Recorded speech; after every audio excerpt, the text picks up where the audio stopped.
This is the BigBig Won Blitz 2 controller with TMR joysticks. There is also a blue version with ALPS joysticks, but let's do a review of this one. So in the box you will get nicely secured joysticks. You will also get 4 spare joysticks. You will get a dongle and you will get a spare D-pad, which is differently shaped and it's quite easy to take out. You just align this thing here, stick it in, and it works. So the controller uses mechanical micro switches on the buttons, triggers, bumpers and D-pad.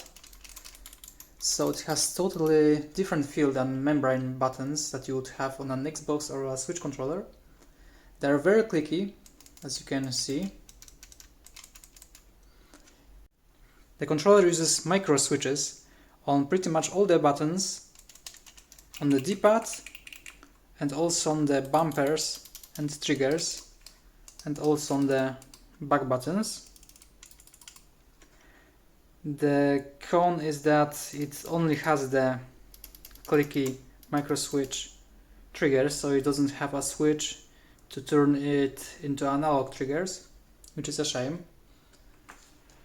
They're very clicky, the buttons are very clicky and they feel similar to clicking a mouse buttons if you haven't used a controller with this kind of mechanical switches. The D-pad has very good diagonals and yeah, it's very accurate and it's very clicky and it works great in fighting games. It's probably the best D-pad I have ever used. And like I've said, you can switch it for a different version of this is the stock one, which I like a little bit more, yeah, but I know that some people prefer the hybrid shaped one, which is this one. So the D-pad is a great thing about this controller. In the back you have 4 back buttons, 2 right here which are very comfortable and also 2 here which weren't really a thing for me. They're very well placed in between of the buttons and triggers. The overall holding ergonomics of the controller are pretty good and has very nice grippy texture which touches the insides of your palms and it holds very steadily the controller. So the software which comes with the controller is pretty good. You can get it for PC or as a mobile app on Android and on iOS.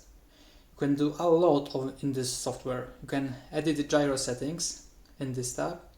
You can adjust joysticks. You can bind macros and bind buttons to keyboard keys, which is a really great feature to have.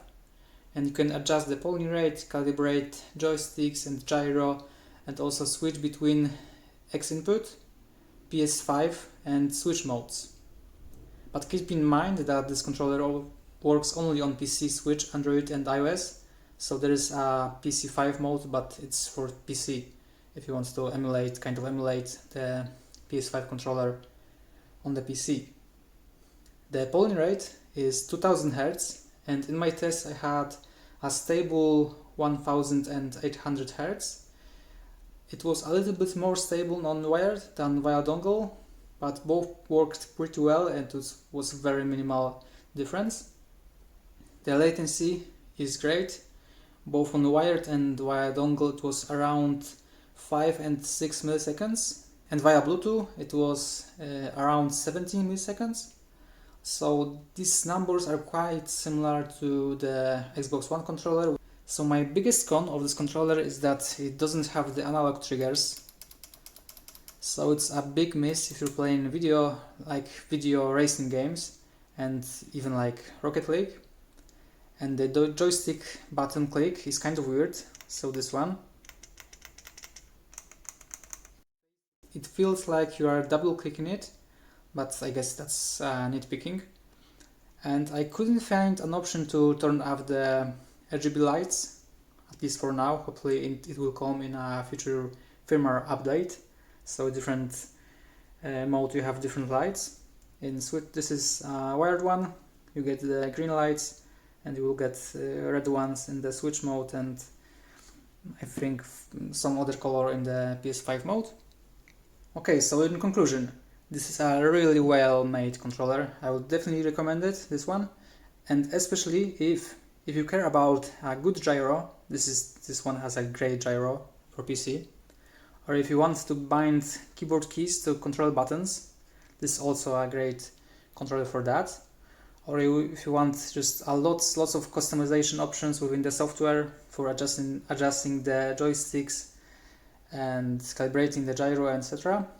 Or if you want to try out the TMR sticks, the TMR sticks are pretty great in this one and have a controller with lots of features and low latency.